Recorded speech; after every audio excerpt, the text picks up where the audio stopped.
Tim, it sounds like there's an opportunity to buy these tanks. There's got 47 tanks just like ours. Are we interested in buying something like this at all at any price? Like any dollars, even if it's free, do we want them? Look, we don't need any more tanks. I'm already stressed about all the tanks you guys have. Don't use the term free, use the term zero or nil, like a soccer term. And then the negotiating point's going to be trucking, and I think your proposal should be nil on the tanks, FOB major. Okay, well, I'll give him a shout and we'll see what he says. I guess the worst they can say is go f yourself, Dallas. I think they've been saying that for quite a few years. Yeah. For different reasons, maybe, but.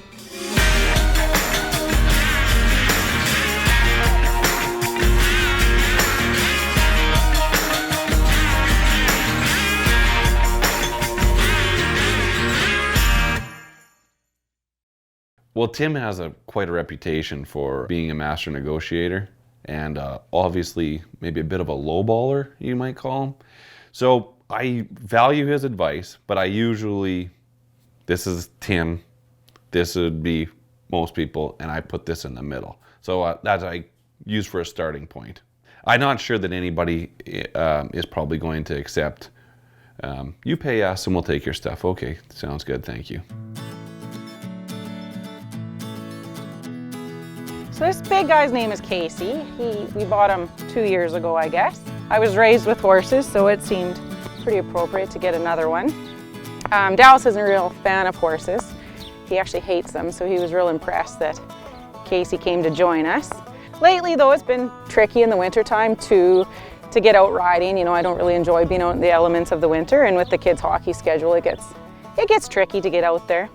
So this next week might be a bit interesting. Me and Ken have organized with a guy named George to come and make the wash bay into an indoor riding arena. So we're gonna actually pound out some of the concrete and then put some sand and dirt in there.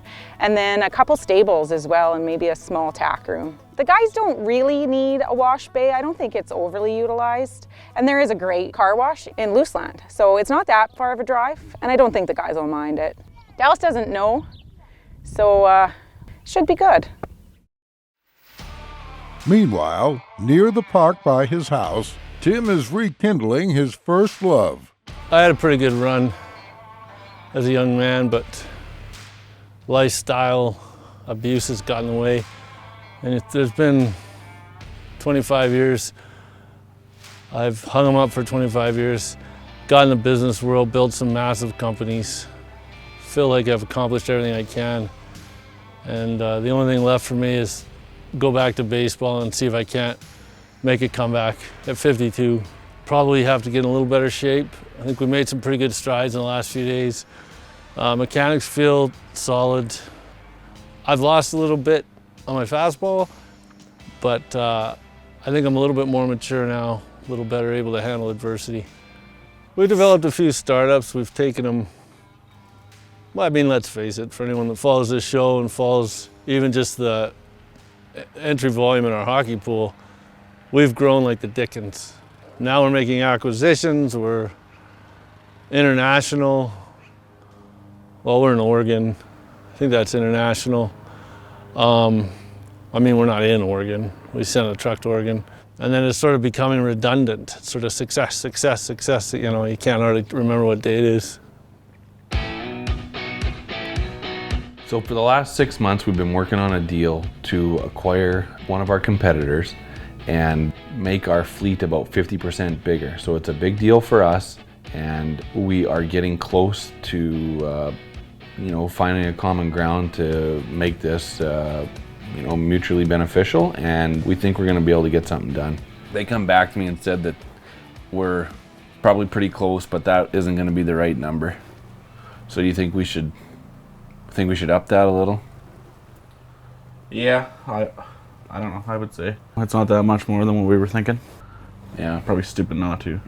Well, that's it. I mean, it's gonna be like 7% more, so just suck it up and move on. Yeah, I would say it's still a real good deal for us, and we acquire a lot more equipment in the ceiling. This is still a good deal. It's just a little less good. All right, I'm gonna go send him that counter offer and whatever. Sounds good. What time is it? You probably gotta. What time's Mom have supper for you? 6:30. While Dallas and Greg tweak their offer, Tim is focusing on his training regimen. Any 52-year-old, you kind of dance with the girl that brought you. Any kind of Bangladeshi martial art, sort of a little less than mainstream. That's something I've done ever since 48. I've found it's lower impact for me. I do that. The Glad Bag non-breathable sweatsuits that were very popular in the 70s and 80s, for dehydration reasons, apparently have gone away. In my day, everybody wore them, and I don't know what happened, but they're actually impossible to buy off the shelf, so we're making do. I work the lower body, obviously, with some carb pulling, and the pitching's really not ever been an issue. My arm's fine, tons of time to rest. I've had like 7,300 days off in a row.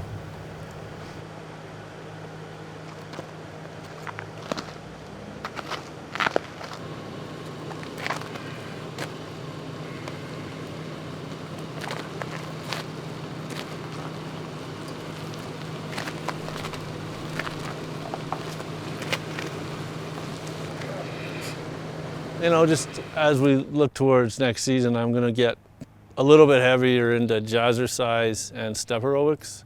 I still have a double plastic step. I'll start single plastic, probably move to double plastic. A lot of people would laugh at this, and for a 52-year-old to make a comeback at this stage is not usual, certainly. It would be, I guess I'd probably be the first person that's done it. I got a lot of people wanting me to coach, unpack some of this knowledge with the kids. I'd rather not. I don't like working with kids. I really can't stand their parents. But if that's what's required to keep my hand in this game, I will. But I'm counting on the playing situation to work. And then as a fallback, I guess I'll work with some of those kids and take their parents' money and whatever, just dick around for the summer. Construction is underway in the wash bay, and Lynn's indoor riding arena should be ready in no time. Have fun driving to Looseland to wash the truck, boys.